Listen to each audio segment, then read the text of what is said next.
Bravo, se estalló. Más de 50 guerrilleros muertos en 4 días. Una escuela rural convertida en morgue improvisado.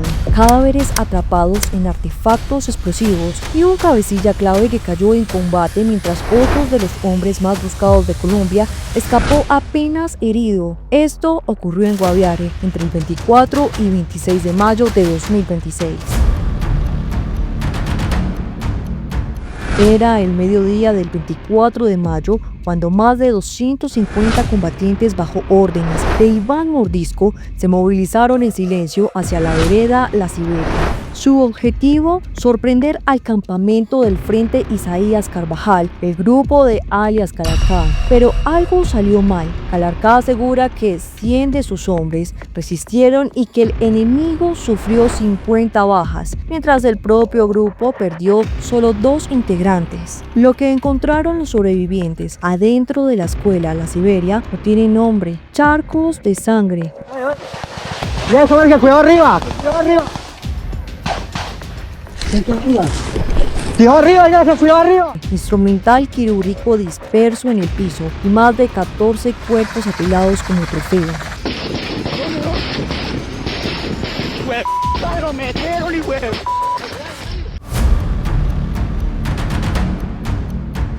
Los hombres de Calarcá no solo sobrevivieron, salieron fortalecidos. Se llevaron 4 ametralladoras, 49 fusiles entre R-15, AK-47 y Dragunov, cientos de proveedores y más de 10.000 cartuchos. En su retirada, las disidencias de Mordisco exigieron a los civiles sábanas, toallas y camillas para evacuar a sus heridos. Luego, el silencio. Más de 900 personas quedaron confinadas sin agua, sin comida y sin electricidad. El miedo a las minas antipersonales bloqueó cualquier salida. Recién 2 días después, una comisión de la Defensoría de la Cruz Roja y los bomberos de San José del Guaviare lograron ingresar, navegando 140 kilómetros en lancha por el río en un recorrido de 6 a 7 horas.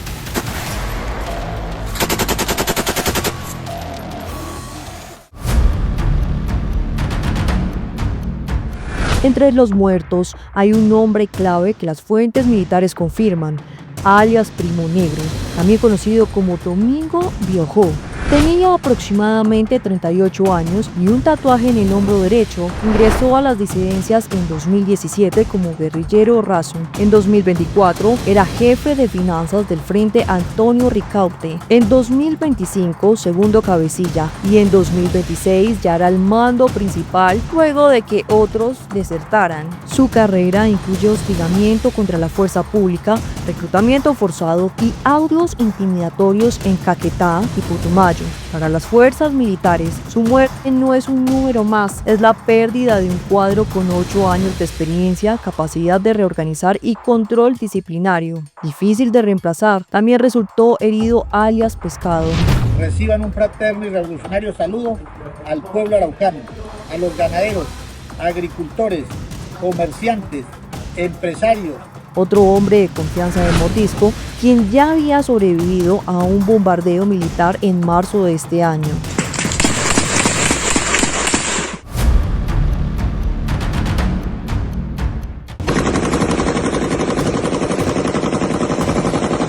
Lo que encontraron los socorristas, entre algunos cadáveres, eran explosivos adheridos. El ministro de Defensa, Pedro Sánchez, lo confirmó públicamente. En 3 de los 48 cadáveres que llegaron a San José del Guaviare tenían minas, artefactos explosivos improvisados, muy seguramente con el objetivo de que en el momento que estuvieran en una unidad militar o transportándose en una aeronave, explotaran y asesinaran a más personas.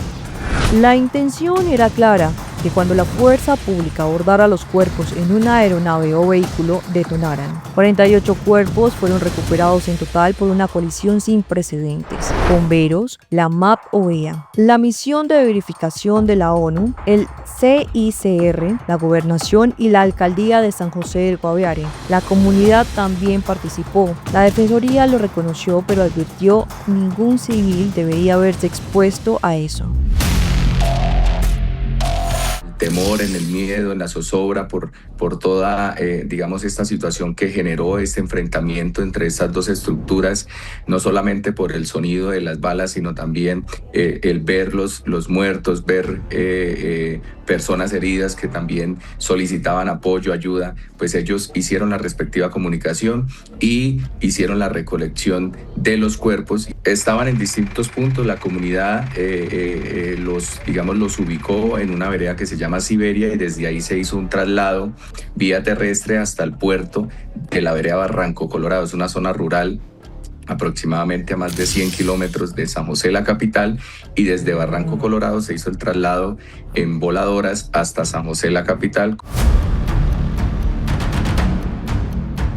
Nada de esto ocurre por casualidad. El Guaviare es una de las principales plazas de narcotráfico en Colombia. Cada kilo de base de coca se negocia entre 2,6 y 2,8 millones de pesos, menos de $800. Mordisco y Calarcá se disputan no solo territorio, controlan producción, rutas y abastecimiento de combatientes traídos desde Cauca, Nariño y Urabá. Hay órdenes de captura vigentes, pero la presencia institucional en esas selvas es tan limitada que los grupos operan casi sin restricciones. Este enfrentamiento no es el primero, y las fuentes de inteligencia advierten que tampoco será el último. Pero en el Guaviare convergen diferentes factores que explican esta violencia.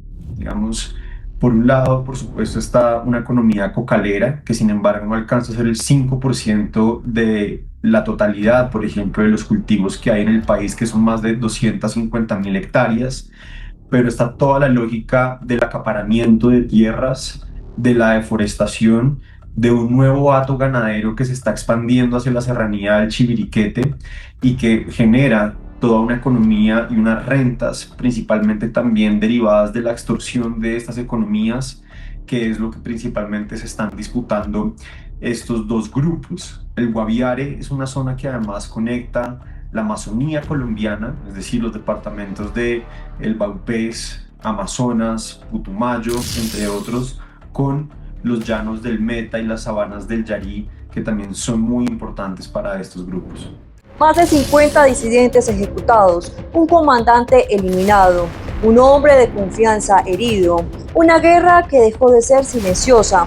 Lo que ocurre en el Guaviare dejó de ser una masacre para convertirse en una nueva fase de guerra entre las disidencias de las FARC. Las consecuencias no se medirán únicamente con combatientes caídos, también se medirá con miedo, desplazamientos y la incertidumbre de las personas que quedan en medio del fuego cruzado. La pregunta es, ¿crees que la muerte de Negro Primo debilitará realmente a Iván Mordisco o provocará una guerra aún más violenta? Déjanos tu opinión en los comentarios, suscríbete si quieres más contenido como este y no olvides seguirnos. Nos vemos en el próximo episodio.